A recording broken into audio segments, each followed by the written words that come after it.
ગુજરાતનું રાજકારણ જેટલું ગરમાગરમ હોય છે તેટલી જ રોયલ આ નેતાઓની લાઇફસ્ટાઇલ હોય છે। ગાંધીનગરના સચિવાલયમાં જે નિર્ણયો લેવાયા છે તેની પૂર્વ તૈયારીઓ ઘણીવાર આ નેતાઓના આલિશાન ફાર્મ હાઉસ પર થતી હોય છે।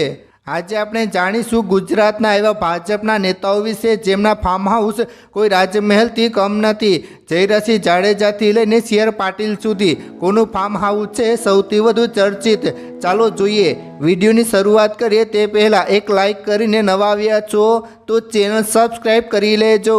નંબર 1, જયરાજસિંહ જાડેજા। મિત્રો, આ લિસ્ટમાં સૌથી પહેલું નામ આવે છે ગોંડલના પૂર્વ ધારાસભ્ય જયરાજસિંહ જાડેજાનું। ગોંડલ પાસે આવેલું તેમનું ફાર્મ હાઉસ ગણેશગઢ ગુજરાતમાં જાણીતું છે। મુખ્ય આકર્ષણ અહીં તમને કાઠિયાવાડી ખાનદાની અને રાજવી ઠાઠના દર્શન થશે। જયરાજસિંહને ઘોડાઓનો ખૂબ જ શોખ છે એટલે તેમના ફાર્મ હાઉસમાં ઉચ્ચ નસ્લના અશ્વ જોવા મળે છે।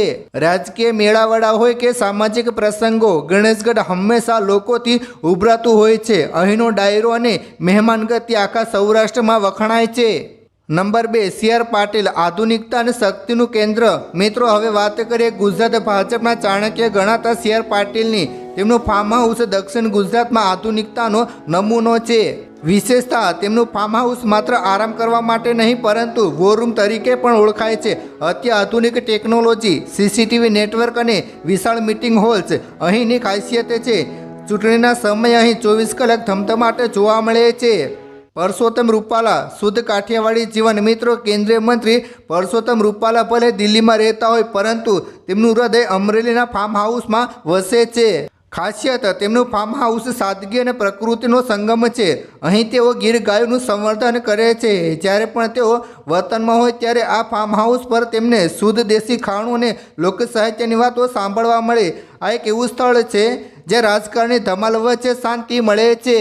રીવાબા જાડેજા। જામનગર ઉત્તર। રીવાબા જાડેજા અને તેમના પતિ રવિન્દ્ર જાડેજાનું ફાર્મ હાઉસ ગુજરાતમાં ખૂબ જ પ્રખ્યાત છે। જામનગરથી આશરે 25 કિલોમીટર દૂર 8 એકર જમીનમાં આ ફાર્મ હાઉસ આવેલું છે। વિશેષતા, તેને જડ્ડુ ફાર્મ હાઉસ તરીકે ઓળખવામાં આવે છે। અહીં એક સુંદર સફેદ કોટેજ, સ્વિમિંગ પુલ અને રવિન્દ્ર જાડેજાના પ્રિય એવા ઉચ્ચ નસ્લના ઘોડાઓ માટે અશ્વશાળા છે। જામનગર શહેરમાં તેમનો 4 માળનો આલિશાન બંગલો પણ છે જે રોયલ લુક ધરાવે છે।